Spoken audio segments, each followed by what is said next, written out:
विक्रमादित्य जाते हैं, बरगद के पेड़ पर एक लाश को उतारते हैं, अपने कंधे पे रखते हैं, तो लाश उन्हें कहानी सुनाना शुरू करती है। अब सोचिए सर, इस कहानी का मकसद क्या है? सुनिए कहानी और उसका मकसद।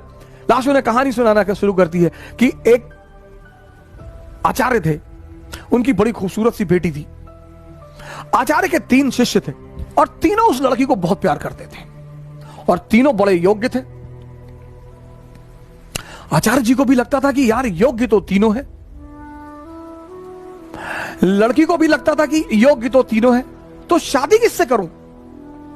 बाप और बेटी दोनों बड़े कंफ्यूज थे कि विवाह किससे किया जाए।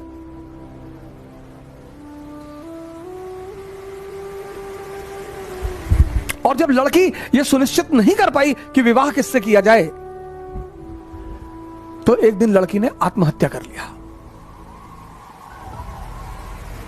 अब जब लड़की ने आत्महत्या कर लिया, तीनों बड़े निराश हुए,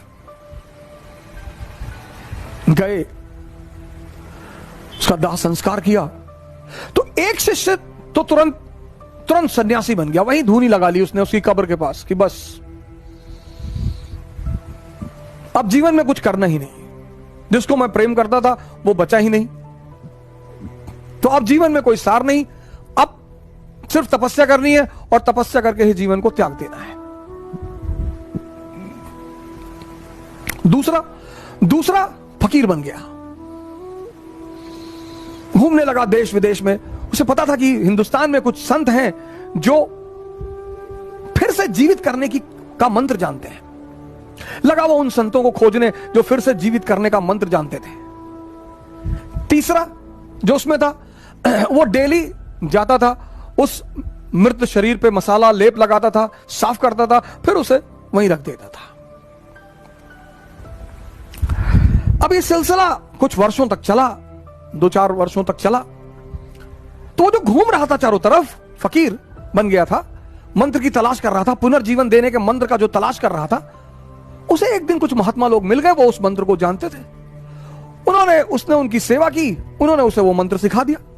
जैसे ही उसने मंत्र सीखा, वो भगा वापस गांव की तरफ और वापस आकर उसने उस युवती को फिर से जिंदा कर दिया।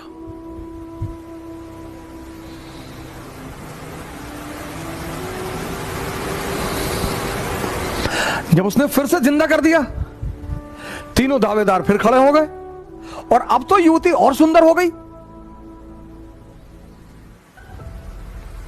तब उस वेताल ने विक्रम से पूछा कि विक्रम बता कि अब लड़की को किससे विवाह करना चाहिए।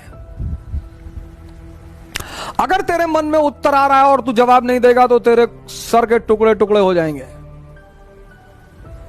और अगर तूने जवाब दिया तो मैं तुझे छोड़कर चला जाऊंगा।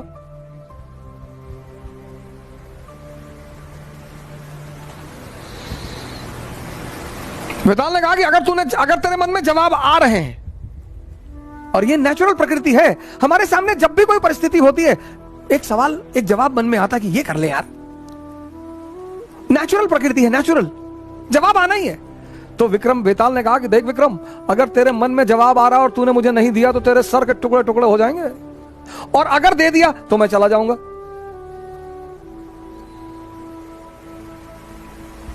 योग्य आदमी भाई, योग्य हो अयोग्य हो, मन में परिस्थिति में अगर परिस्थिति बन रही है तो जवाब आएगा। तो विक्रमादित्य ने जवाब देना शुरू किया,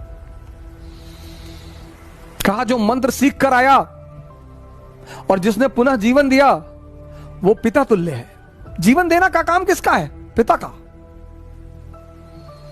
क्या दर्शन है सर, जीवन देने का काम किसका है? पिता का। तो जिसने मंत्र सीख कर जीवन दिया वो पिता तुल्य है, उससे विवाह नहीं होगा। जिसने उस शरीर की सेवा की 4 साल तक, वो पुत्र का धर्म है, सेवा करना पुत्र का धर्म है, वो भी बाहर हो गया। जिसने अपनी ही जिंदगी दांव पे लगा दी, यही प्रेम की कसौटी है, विवाह उससे होना चाहिए।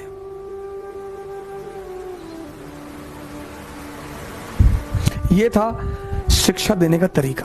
और जैसे ही विक्रमादित्य ने जवाब दिया, वेताल उड़ चला कि तूने बोल दिया विक्रम। यानी अब सुनिए, इस कहानी का दूसरा उद्देश्य क्या है? मौन। परम की जो प्राप्ति होगी वो मौन में होगी, साइलेंस में होगी। इसीलिए हिंदुस्तान में एक वर्ड है मुनि। मुनि मतलब जो मौन हो गया हो। परम की जो प्राप्ति होगी, परम की 25 बार विक्रम जाता है, 25 बार वेताल उससे सवाल करता है, 25 बार वो जवाब देता है और वेताल हमेशा निकल जाता है। और जब अंतिम बार विक्रम चुप हो जाता है,